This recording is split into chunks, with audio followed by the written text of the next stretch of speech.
Okay, we are now ready to start, so I will call this council meeting to order on March 6th, 2024 at 5 p.m. And I will turn it over to Deputy Mayor Pringle for the land acknowledgement statement. Thank you, Mayor Carlton. In the spirit of reconciliation, we acknowledge with respect the history, spirituality, the culture of the Shinnebec, people of the three bars known as Ojibwe, Odawa, and the Potawatomi Nation, who have inhabited this land from time immemorial, and give further thanks to the Chippewas of Saugeen, Chippewas of Nawash, now known as the Saugeen Ojibwe Nation, as the traditional keepers of this land. We also recognize the Métis and Inuit whose ancestors shared these lands and these waters. May we all, as treaty people, live with respect on the land and live in peace and friendship with all its diverse peoples. My reflection today is, as in previous years, not this year, in usual winters, we have extreme snow. We look forward to spring. Spring is an opportunity for new beginnings, sap runs, the creeks flow, and the flowers bloom. Spring brings our thoughts to better experiences, greater opportunities, and a chance to make corrections on previous missed opportunities or poor thought judgment. Spring gives us the opportunity for reflection, moving generations forward and correcting past mistakes, looking to making improvements daily till the next spring returns. Reflection is a long journey that we can all make change along the way. Communication, positive involvement, see the greater good in all humankind. Thank you. Very thought-provoking. Approval of the agenda or additions to the agenda. The recommendation is that the order of business be amended to consider item 14.2.1, bylaw number 2024-012, 2024 sums required in advance. We would move that in advance of item 13.1.3 and that the agenda be approved as amended. I should ask first, are there any additions to the agenda? Seeing none, I will ask for a mover and a seconder, please. Deputy Mayor Pringle and Councillor Shouldice, is there any discussion? Seeing none, I will call the vote. All in favor? That is carried. Thank you. Declaration of pecuniary interest. Are there any declarations this evening? Councillor Thompson. Thank you, Madam Mayor.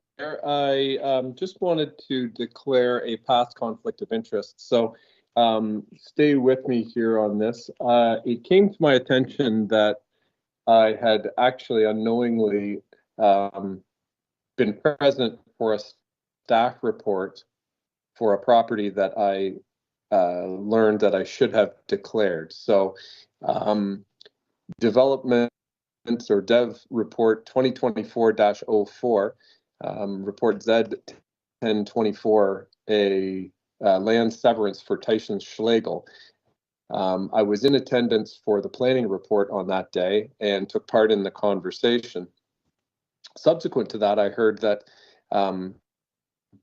it would have been the better part of judgment for me to declare a conflict of interest, as that is a property that is adjacent to our family farm property that I don't live on. But nonetheless, should have declared an indirect interest in that. So subsequent to that report, it came to before council at Committee of Adjustment, and again for the bylaw on February 14th, and I was not in attendance for either of those meetings. But since this is the next meeting after the February 14th, I'm declaring a conflict that I would have declared a conflict of interest for that bylaw on February 14th. Okay, thank you. And I would imagine there's some papers to be signed here or something. I will leave that to staff to look after whatever needs to be done there. Thank you. Are there any other declarations? Seeing none, you may declare at any time if one should arise. Minutes of previous meetings. The recommendation is that the minutes of the council meeting held on February 14th, 2024 be adopted. Could I have a mover and a seconder there, please? Councillor Shouldice, Councillor Winters, is there any discussion on those? Seeing none, I will call the vote. All in favor? That is carried. And under announcements, does anyone have any announcements? Okay, seeing none from anyone else, I do. So Councillor Day and myself and some staff members took part in the coldest night of the year walk, and the Georgian Bluffs team raised $3,050 as of this afternoon. So that was a fun evening, and I would go and do that again. And thank you to all the staff that took part, and thank you to Haley for organizing it for us.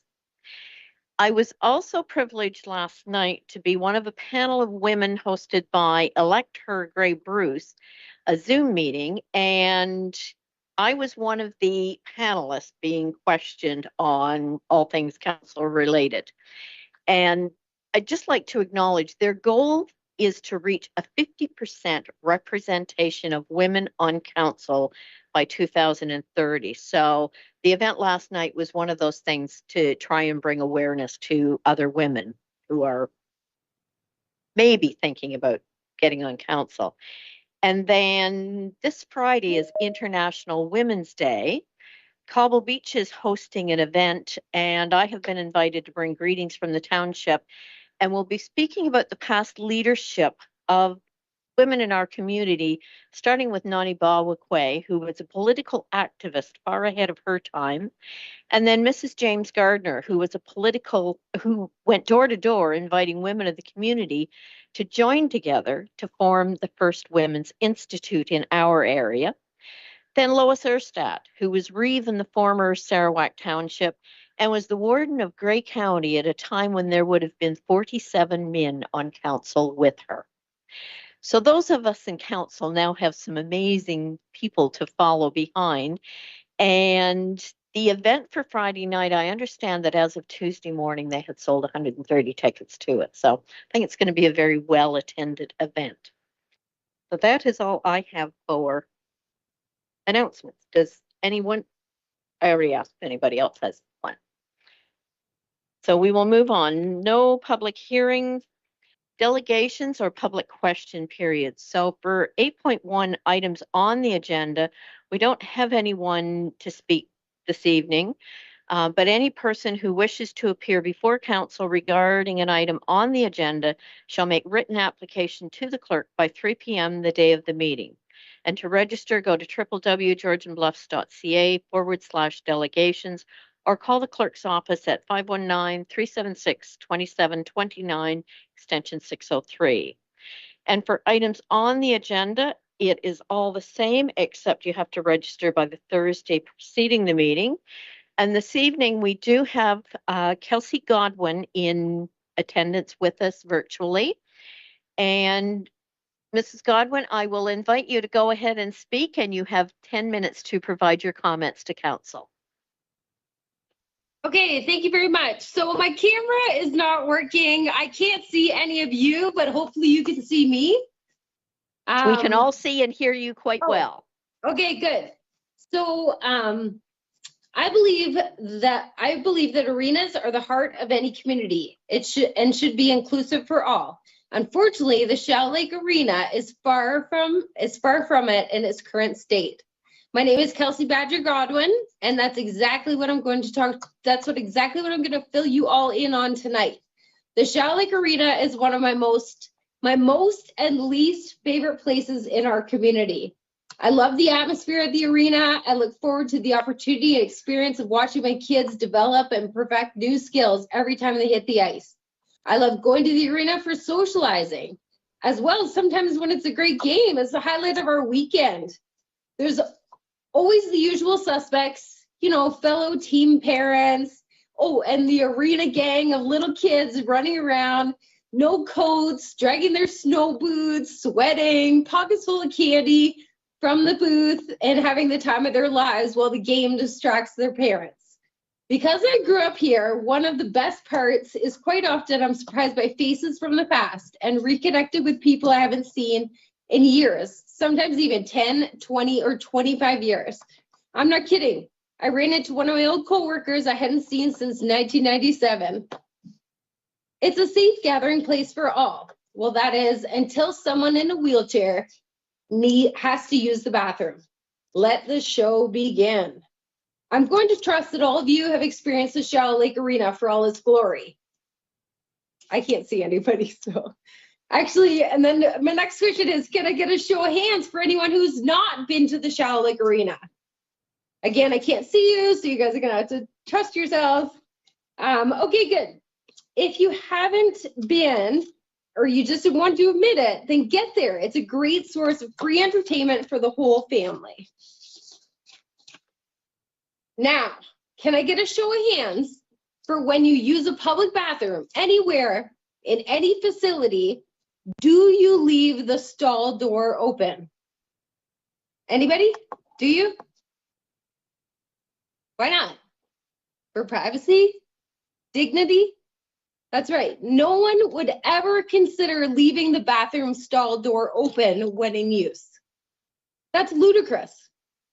And frankly, pretty gross. I'm sure you can all agree. Every single time someone in a wheelchair goes to the washroom at the Shallow Lake Arena, the wheelchair does not fit inside the stall and props the stall door wide open.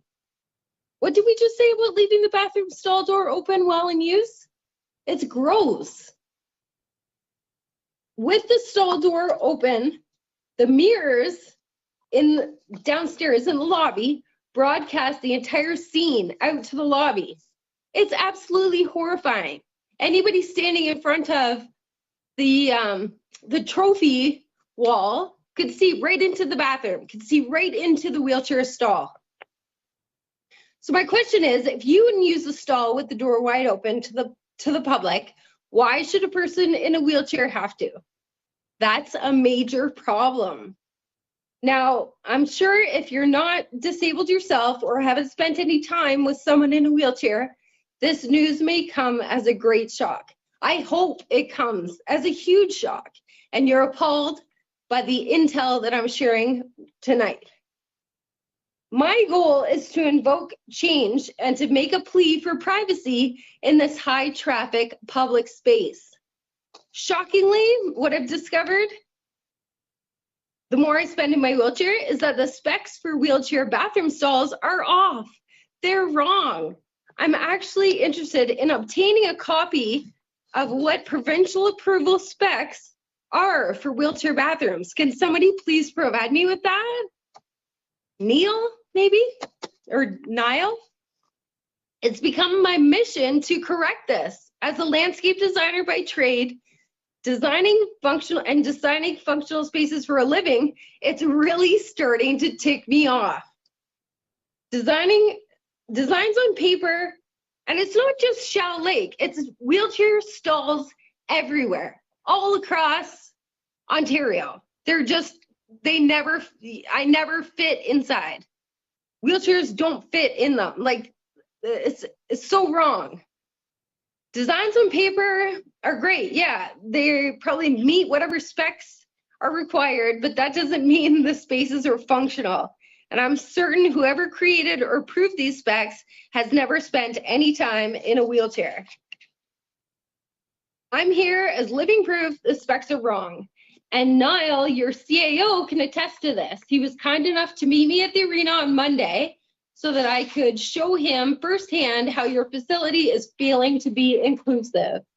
He listened intently to my suggestions for improvement, which I am grateful for. But listening is one thing and action is another. I believe this is a very time-sensitive subject that really cannot wait.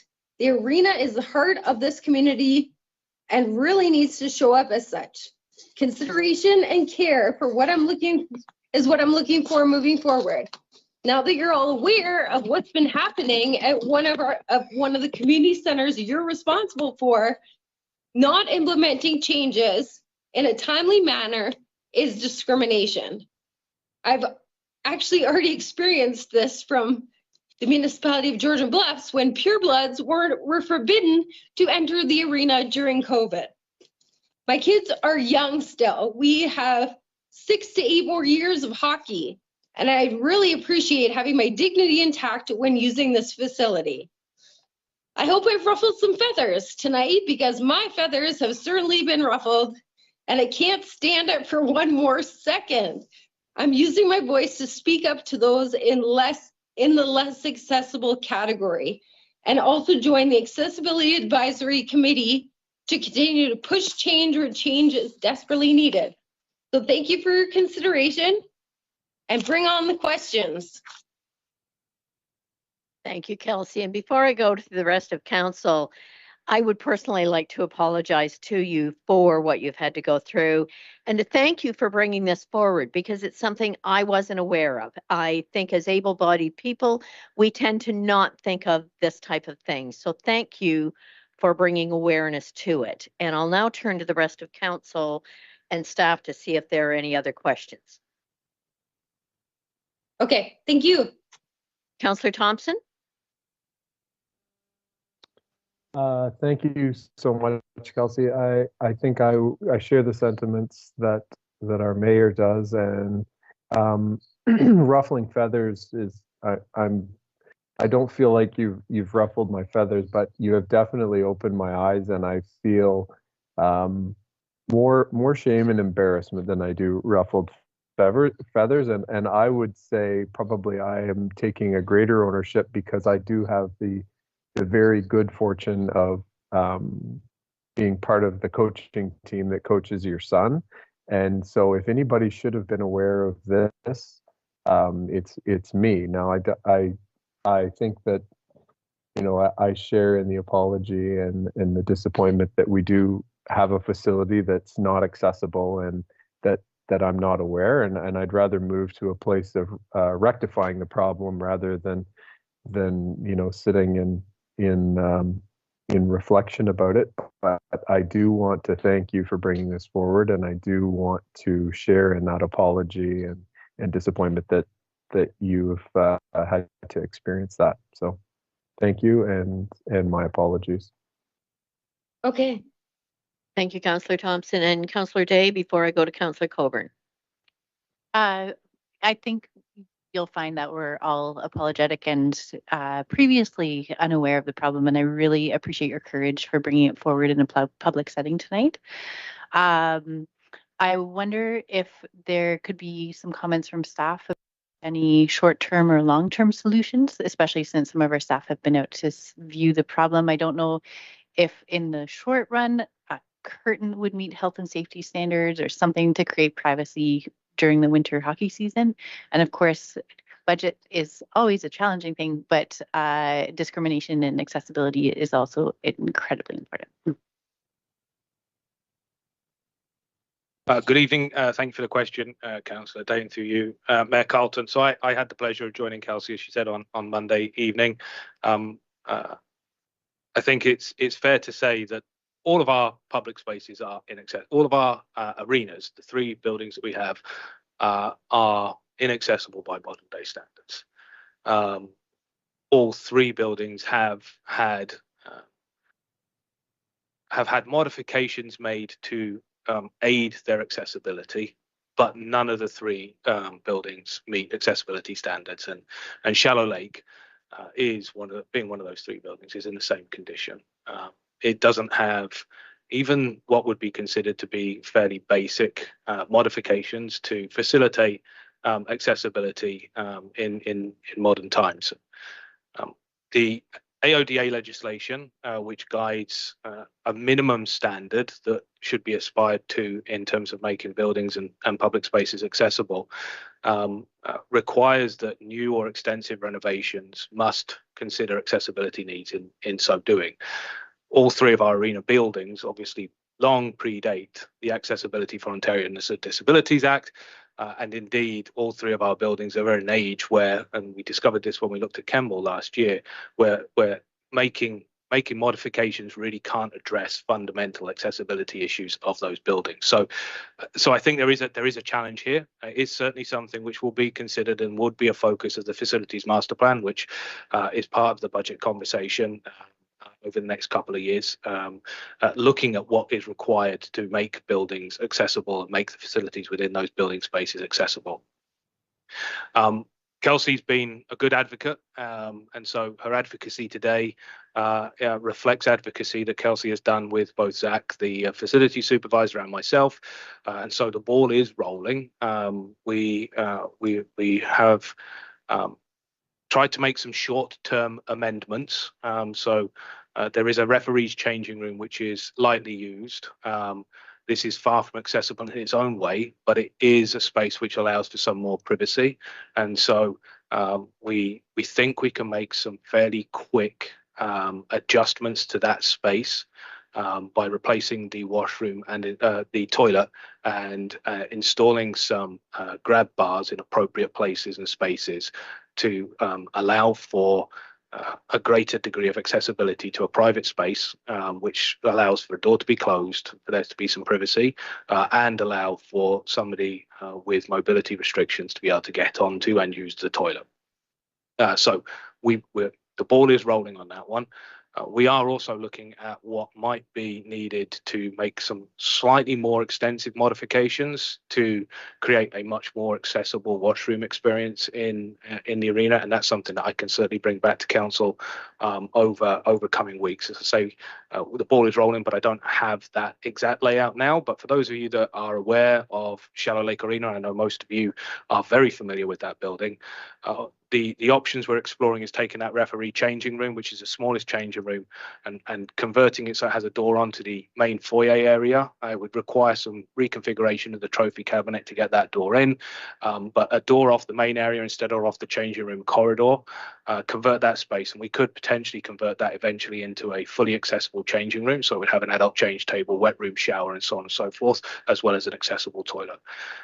The men's and female toilet on the ground floor. There's 5 stalls and 2 urinals in totality in there, and 4 wash basins. We could convert that area into a suite of gender neutral washrooms. We think we could get 5 gender neutral washrooms in there, which again is something that we don't have many of in the township and are moving towards. The standard is moving towards gender neutral washrooms. We could create 5 gender neutral washrooms, all of which would have accessibility measures and one of which would be fully accessible. So we're going to get some prices for what that work would cost to reconfigure that space. But as you say, there are some short-term measures that we can take. And one of the most instantaneous measures we'll take is we can remove the mirror from the wall and probably put it on a different wall in the washroom, which would prevent exactly the scenario that was played out today. That was something which I had not appreciated until Kelsey took the time to show me it last night. And so that's a quick fix that we can make in the very instantaneous future. Kelsey had a couple of suggestions as well that we're looking at that would perhaps reconfigure some of the partitions. So we've got a number of things we're looking at, but in a very short term, we can definitely remove that mirror and get that done sooner rather than later. Thank you. And Councillor Coburn, you had your hand up. I did. Thank you, Mayor Carlton. I did take my hand down because I believe Councillor Day asked the question that I was looking for, which was action related. And then Niall has responded with both some short-term solutions and some long-term considerations, which I was looking for as well.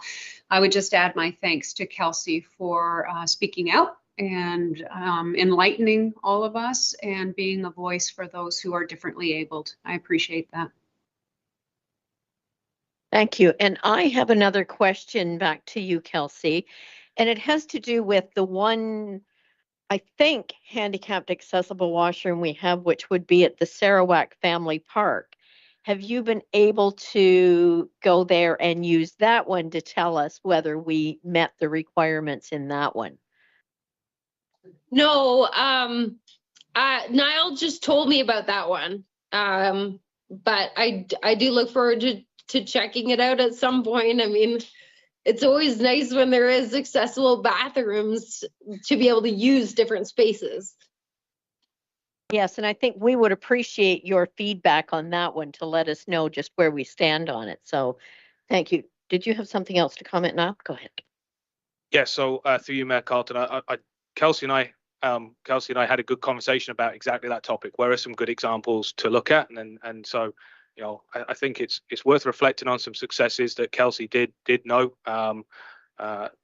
The Walker House in Southampton, Mudtown Station down here in Owen Sound, and indeed, I think you were mentioning the upstairs washroom that was recently redone at the Wyerton Arena. I think you indicated as good examples. So I'll be going on a tour. My family's going to get dragged around a couple of restaurants for me to go and visit some washrooms, and I'll be popping up to the Wyerton Arena and having a look at their facility there.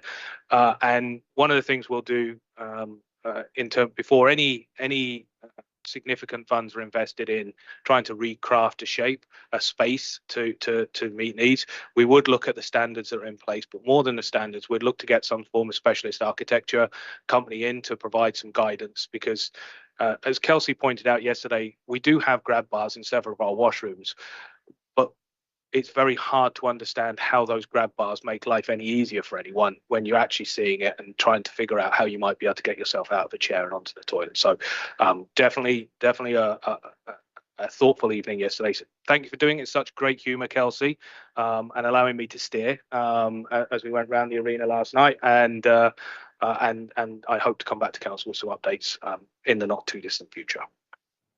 Excellent. Thank you again, Kelsey, for being willing to come forward and point out to us what needs to be changed there. So we're moving on to the consent agenda. Oh, sorry, Kelsey, go ahead. You're muted. On where these grab bars need to be. I would love to see plans or even work on plans. Again, I'd like to see the Ontario outlines for disability washrooms, because I don't know, like relying on an architectural company, like, I mean, every single public bathroom stall I've been in is the specs are off. So I wouldn't rely on them to get, to get good information anyways. So through Mayor Carlton, Kelsey, great point. I'm literally just sending you our principal plan. Not principal plan. Our director of building development and infrastructure services behind me just sent it on. So I will get the building code requirements off to you just very shortly.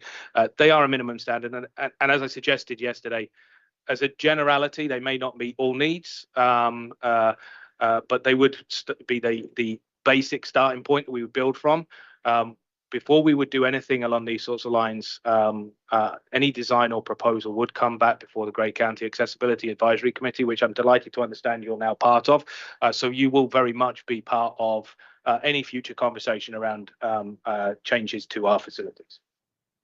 Okay, perfect. Thank you. Excellent. Thank you. Okay. So we will move on to consent agenda. Does anyone wish to pull any items off the consent agenda? Deputy Mayor Pringle. Thanks, Mayor Carlton. I'd like to pull 9.3.3. Okay. Anyone else? Councillor Shouldice. I would like to pull 9.3.6. Okay. Anyone else? I would like to pull 9.3.5. So if there's no other items to be pulled, the recommendation is that Council of the Township of Georgian Bluffs adopt the consent agenda for information as circulated, less items 9.3.3, 9.3.5, and 9.3.6, and that all items contained therein are hereby approved. Could I have a mover and a seconder, please? Deputy Mayor Pringle, Councillor Shouldice. Is there any further discussion on those items? I will call the vote. All in favor? That is carried. So Deputy Mayor Pringle, I'll go to you first for 9.3.3. Thanks, Mayor Carlton. The reason I wanted to pull this particular consent agenda piece is for the fact that we're hearing lots about the TC Energy and the process of what they're trying to do over in Meaford and who's opposed and who's for and all the rest of it. But the reason I wanted to pull it was really to have the conversation with us before we make a decision of any kind on whether we are for or against anything happening up there, that we should have TC Energy come here and do a delegation. I'd really like to see TC Energy come here to present to us so we can get the actual facts of what they're proposing. And that was really the reason why I wanted to pull it. Is there's a lot of material out there. I don't think we have the right facts, or maybe all the true facts. And I'd really like to see TC Energy come here for a delegation, just to give us another piece of what's going on. Thank you. Any other comments on that, Councillor Shouldice? May I also add to that, would it be beneficial to ask IESO if we would be interested in coming and discussing it too? That's something.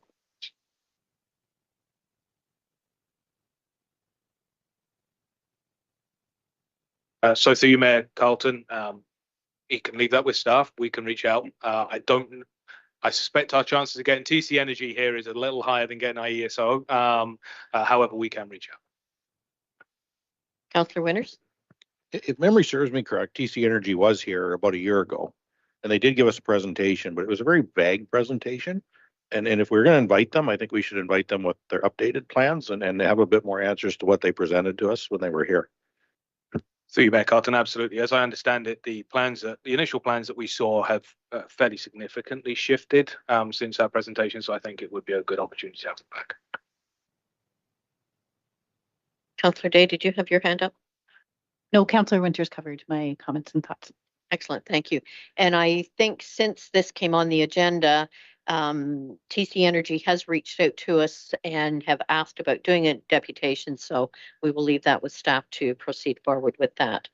Councillor Schuldeis, you had 9.3.6. So at Roma in 2024, I attended a panel, insurance in terms of the municipal level and how it affects environment risk reduction. Although I learned a lot, I definitely did not come out as an insurance salesman, as knowledgeable as one of them. I'm a nurse by trade and a emergency nurse. So for clarification purposes, not an expert in terms of insurance, but I was impressed or surprised rather to see that on page 47 of tonight's agenda, Asphodel Norwell came back with a report saying that they, between the years of 2020 to 2024, they had seen an accumulated increase on their insurance premiums of 99.5%. They went on to say that this increase in their insurance premium affects how they divert funds away from critical municipal services. So where I was going with this was, I was just going to throw it back to staff and ask, are we seeing any sort of, and if we are, to what degree, is this something that we should be considering echoing support with as well? A couple questions back to staff. Samantha, I see you with your hand up. So through you, Mayor, we are experiencing the same, not to the same degree, using the same period that they had. We have went up from 2020 to 2024 of almost 52% increase in our premiums. Go ahead. Can I make it? So with that, is that something that we as council should consider support, showing some support to them as well, saying, hey, we're also experiencing. Looking around, does anyone else feel we'd like to put our support behind that one? I'm seeing some nods, so we do have a policy in place for items like that, that staff will just look over sending that support forward. Councillor Day. As a point of discussion, I think it's also important to note that insurance costs are going up because of the increasing claims, and a lot of those are climate change related. So just keeping that in mind to get the broader picture of things, it's a good reminder to keep doing those hard climate change actions as well. Go ahead, Councillor Schuldeis. Just actually backing off of Councillor Day's point, in their report, they don't necessarily use the words climate change. They actually say it's due to a decreasing level of insurance providers. It's not necessarily climate change related. So in the report, it actually clarified that it was due to a decreasing amount of insurance providers. It wasn't necessarily. Okay, I'm looking to the clerk. Sorry, we need a motion on that one. So Councillor Schuldeis, a seconder. Deputy Mayor Pringle. Any further discussion? I will call the vote. Oh, sorry, Councillor Day. Just based on the presentation from our insurance company previously and past reading about insurance and the relationship between natural disasters and I just wonder if we would want to look at the wording of whereas Ontario, that section that you pulled out, and if we would want to reword why. I don't disbelieve that insurance is also going up because there are limited access to insurance providers. I'm not convinced yet that it's the only cause that the insurance costs are going up. Councillor Coburn. Thank you. Just further to this discussion, and I do support the motion very much. I wonder if staff have had an opportunity to ask our provider what the exact reasons for our 50-some% increase is. Maybe we could get some more insight right from our insurance provider via staff.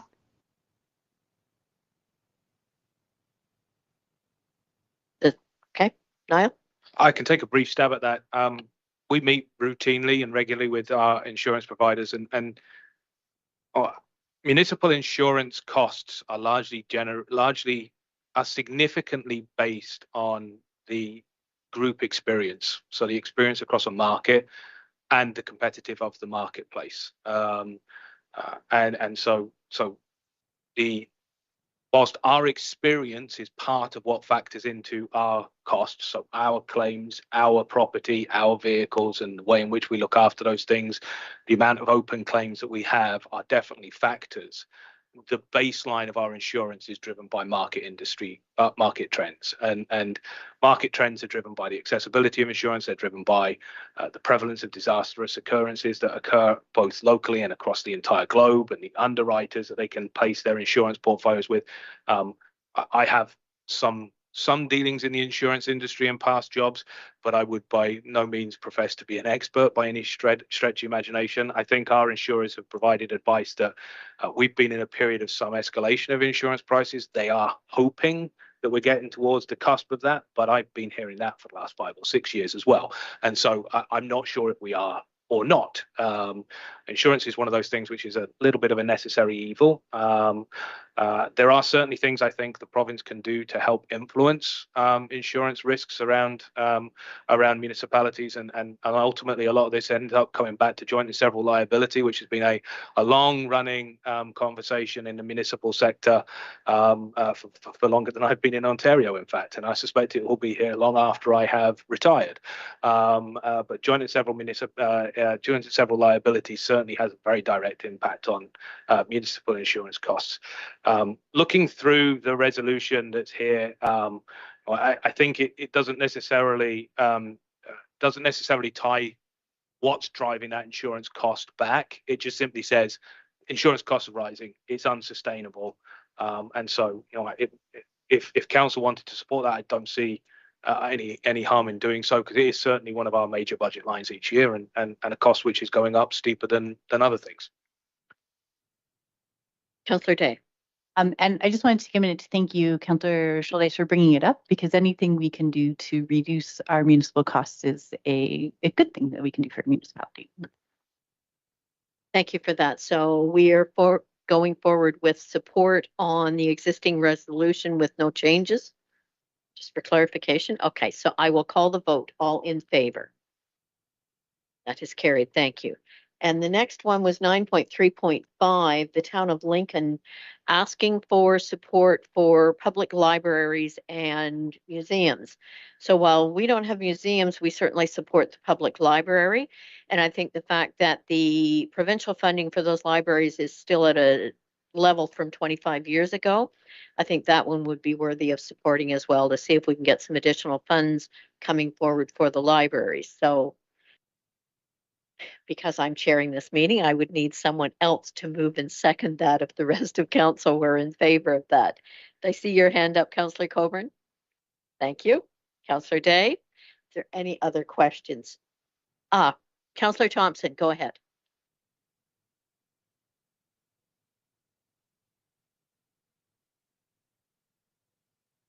Sorry, no, I was just offering to move or second. Oh, thank you. We've got a bit of a lag here tonight, so I'm often not seeing your hands until we're almost at the voting point. So if it seems I'm not calling on you on screen, it's because of that lag. So I will call the vote then, all in favor. And that is carried. Thank you. So moving on to correspondence.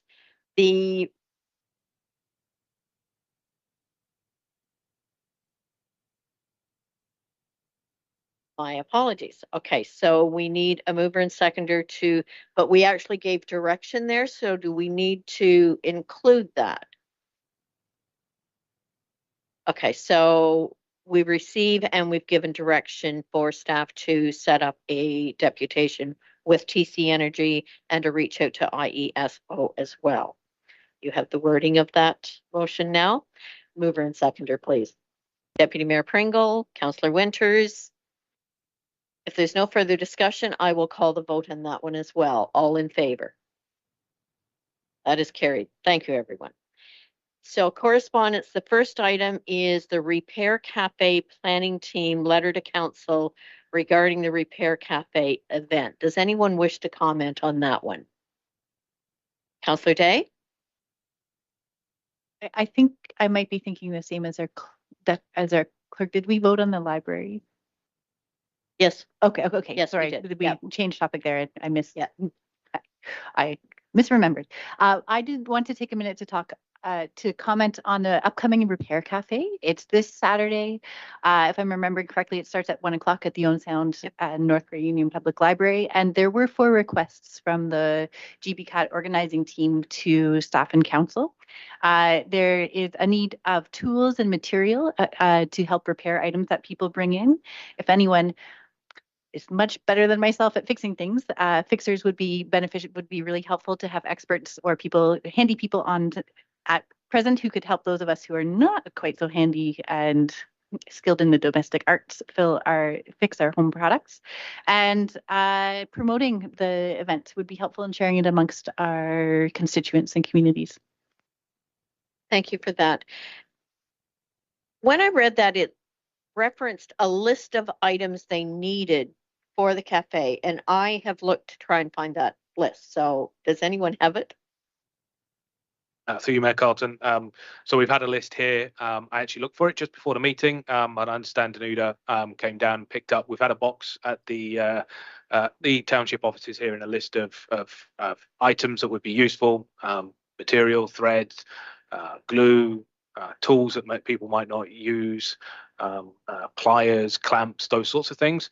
So I know that the Repair Cafe folks are keen for any of the sorts of things which might be either items that would be used during a repair or to support a repair. I think if anyone has any items they would like to donate, popping down to the library this Saturday afternoon would be a great way to find out how you might be able to help through donation of items or anything else like that.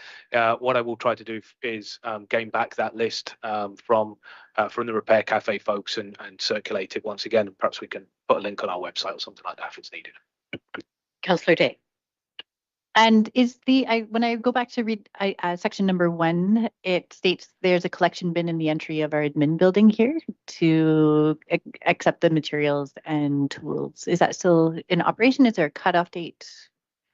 I wasn't aware there was a cutoff date, but it was collected today or earlier this week. So it's no longer here. But if anyone does have stuff they would still like to bring in, we can make sure it gets to them.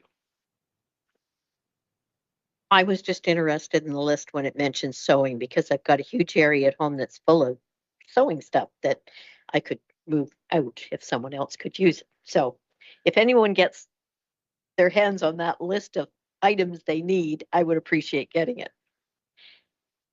So I think we're just receiving that one for information. No committee reports because Committee of the Whole on February 21st was canceled. So on to staff reports. Corporate Services, Council Remuneration. So the recommendation is that Council approve report COR 2024-007 Council Remuneration and Expenses to fulfill the Township's requirement under Section 284 of the Municipal Act 2001. Could I have a mover and a seconder, please? Councillor Winters, Councillor Schuldeis. Is there any discussion or did staff wish to speak to that one at all? Seeing no discussion, I will call the vote. All in favor? That is carried. Moving on to the next item, 2024 operating and capital budget update. Recommendation is that report COR 2024-008 be received for information and that council approve bylaw 2024-012 sums required by law to adopt the 2024 operating and capital budgets for the Township of Georgian Bluffs. Could I have a mover and a seconder, please? Deputy Mayor Pringle. Councillor Day. Are there any questions or any discussion on that?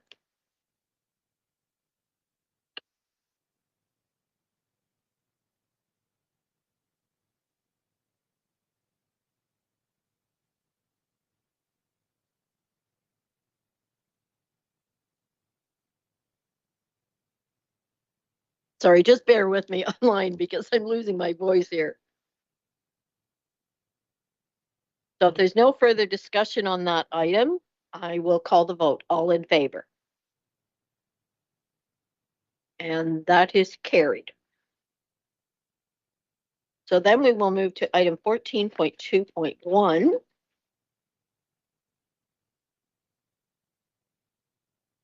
Which is the bylaw for the 2024 sums required. So the recommendation there is that bylaw 2024-012, being a bylaw to adopt the 2024 operating and capital budgets for the Township of Georgian Bluffs, be read a first, second, and third time, and finally passed, signed by the mayor and clerk, sealed with the seal of the corporation, and engrossed in the bylaw book.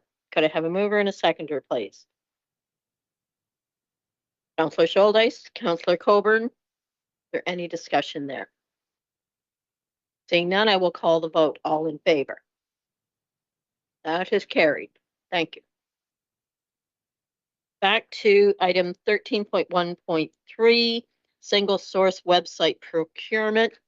The recommendation is that council receives report COR 2024-009 for information, and that bylaw 2019-047 purchasing policy be waived to allow for a single source purchase of the GovStack website platform for the 2024 website rebuild project. Could I have a mover and a seconder, please? Councillor Winters, Deputy Mayor Pringle. Is there any discussion or questions on that item? Councillor Winters. Well, what I'd like to suggest as a member of council is when we see these reports, I'd like staff to give a bit of a summary. It just doesn't feel right when we roll them through. Just a 10-minute summary. I think that for our listeners and our viewers at home, it makes more sense. That's all I have at this point. Does anyone wish to speak to that one? So if you would like a summary of the report, I'm happy to provide that. So this is a report following out of our budget approval regarding single sourcing a new website platform for the georgianbluffs.ca website. And so we're requesting that it be single sourced with the new platform that's being provided by our current provider, formerly eSolutions. Now they're called the GHD Digital. They've got a new government-focused content management system that they've made available. They had some very generous incentive pricing in 2023, which they had very kindly offered to hold for us until the end of our budget approval, now in early 2024. There are lots of benefits to staying with our current provider. We don't have to rebuild a lot of the elements of our current website that are working. Those will migrate seamlessly to the new platform. However, they do have a lot of great new tools, great new functionality, great new accessibility elements that they've provided. So we're requesting that we single source the website with our current provider so we can get a website rebuilt done this year in 2024. And that's not going to include just this technical piece that we're talking about here with this RFP, but there is going to be a comprehensive review of all of the content. It's going to be a bit of an all hands on deck situation. Every department is going to have a touch point in the new website, and we'll be working hard to make sure that the content works well for our users, as well as the functionality and the technology. Excellent. Thank you, Haley. Any other questions? Seeing none, I will call the vote. All in favor? And that is carried. Office of the CAO Performance Evaluation Policy. Recommendation is that policy CAO 2024-01, CAO Evaluation Policy, replace policy CAO 01-CAO Annual Performance Policy to reflect the updated CAO evaluation process. Could I have a mover and a seconder, please?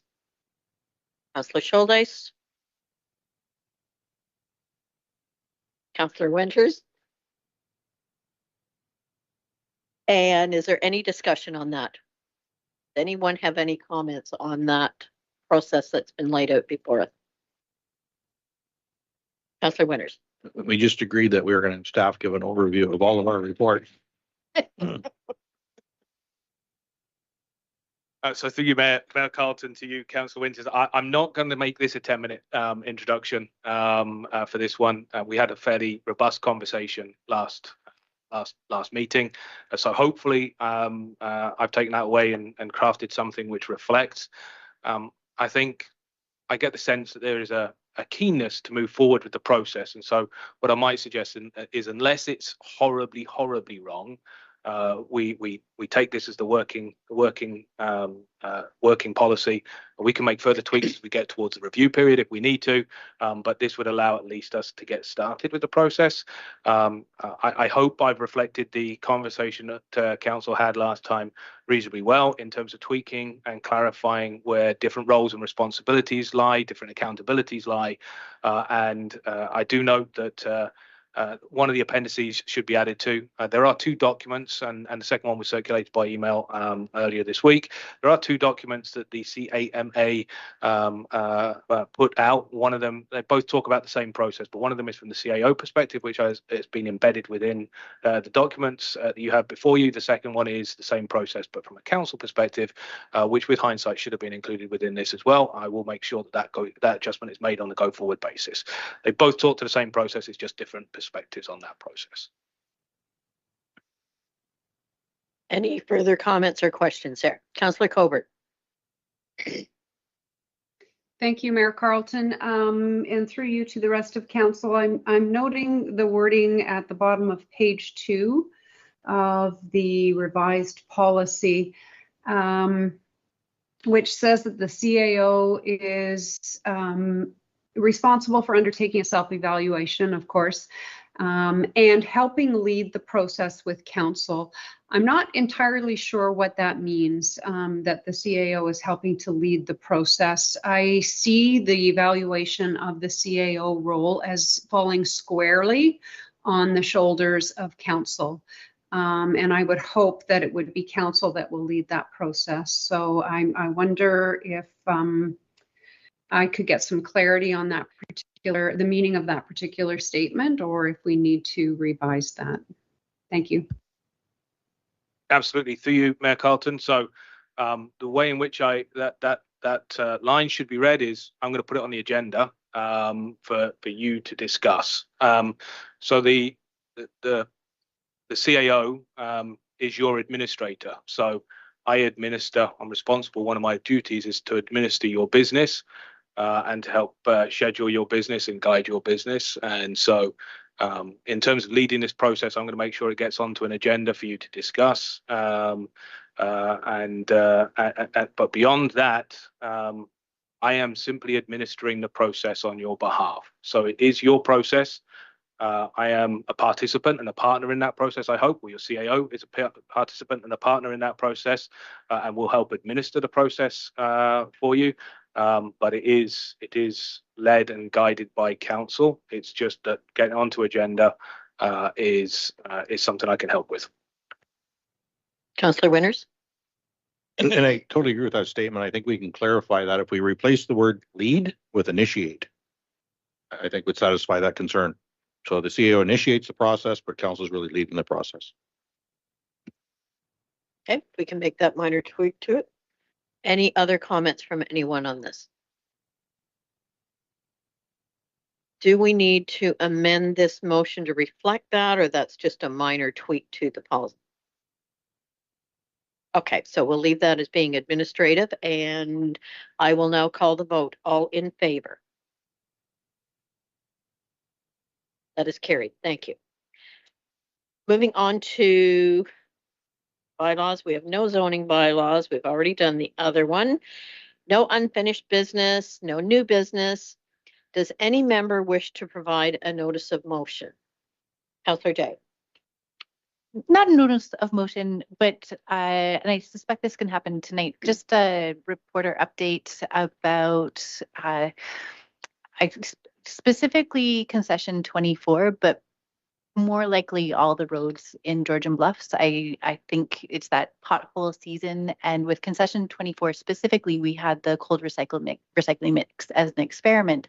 So how did the road fare over the winter? Is it on a reasonable track of is it in a reasonable state of maintenance given it's the newness of the road? And will the potholes that are forming be fixed in a preventative way so that they don't become the problems that they've been in the past? I'm sure that between all of us, we could name about 10 roads that people have concerns about. So if you could just give all of us a little update about the road situation in Georgian Bluffs, that would be great. Through you, Mayor Carlton, pothole season this year started in October and has continued. This winter has been a brutal winter for our roads. We're not the only ones, of course. Everybody is faring the same way. We haven't had frost set into the roads, and then we've had a frost setting for 48 hours, and then it's let go and set in, and then it's let go and it's set in and it's let go. So it has been a hard winter on our roads. Our crews have moved off winter shift earlier. They are back onto standard sort of non-winter season shift at this point in time, which is maximizing hours of daylight that we're out there. The graders have been out over the last 2 weeks or more, and we have been doing seasonal grading. We are fighting an uphill battle and will continue likely to fight an uphill battle for the next 8 weeks, in that we'll grade a road one day and then we'll get snow the next day and the road will be straight back to the way it was shortly thereafter. So we are going out, we are doing our best to fight the gravel and work on the gravel, and crews have been out doing pothole work over the last couple of weeks as well. So we'll continue to do that as we go through the spring period. Speaking specifically around concession 24, we're fairly happy with how that project has gone. As with any piece of work, we have some warranty issues we're going to be calling on the contractors to come back and address as we go through the spring. But at this point in time, as you say, it was a new technique for us. We understand that a number of other municipalities on the back of the work they saw done in the township last year are undertaking cold recycle projects themselves this year around us. So it is growing in popularity. So we're very happy with the way the road appears to have performed through its first winter.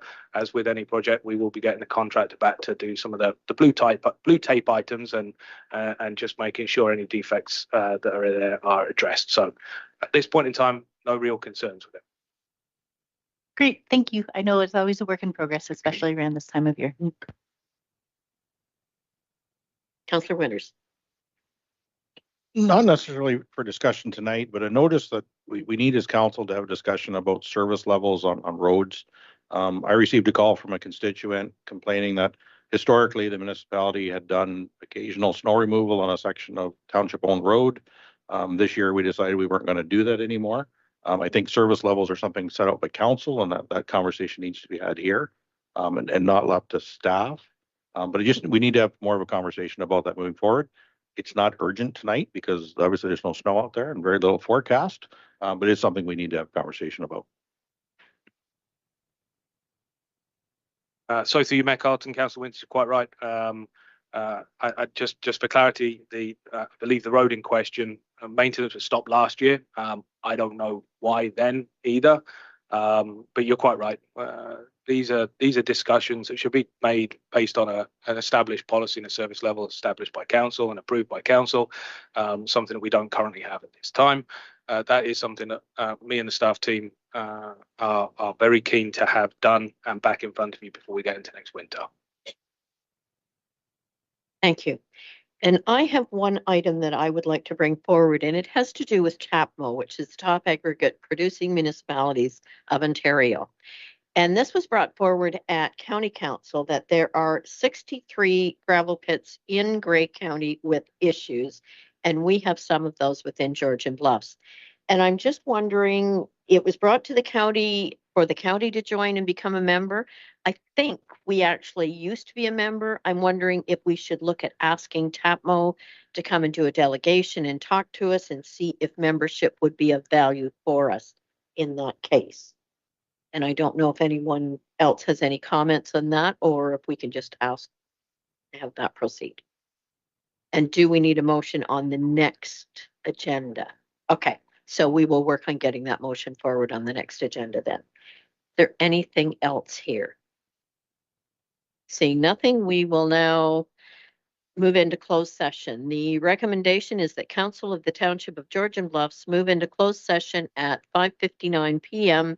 in the council chambers, with the Chief Administrative Officer and Clerk remaining in the room to discuss 18.1 personal matters about an identifiable individual, including municipal or local board employees, open meeting exemption B of section 239(2) of the Municipal Act 2001, CAO goal setting. Could I have a mover and a seconder, please? Councillor Schuldeis and Deputy Mayor Pringle. I will call the vote. All in favor? That is carried. Okay, so we are now in closed session. We'll just wait for staff to get everything switched over. Okay, we're taking a bit of a break here.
Okay, we are back in open session at 6:45 PM. Council moved into closed session under open meeting exemption B of section 239(2) of the Municipal Act 2001. As a result of closed session, discussion, direction was provided to staff. I will now move on to the confirming bylaw. That bylaw number 2024-013 being a bylaw to confirm the proceedings of council on March 6, 2024 be read a first, second, and third time, finally passed, signed by the mayor and clerk, sealed with the seal of the corporation, and engrossed in the bylaw book. Could I have a mover and a seconder, please? Councillor Day and Councillor Winters. There's no discussion. I will call the vote. All in favor? That is carried. Date of the next regular meeting is next Wednesday, March 13th at 5 o'clock. Is Committee of the Whole, and then Council again on March 20th at 5 PM. If there is no further business, I will now call for adjournment of this meeting. Could I have a mover and a second? Councillor Coburn, Councillor Thompson. All in favor? Carried. Thank you, everyone. Good night. Night, folks.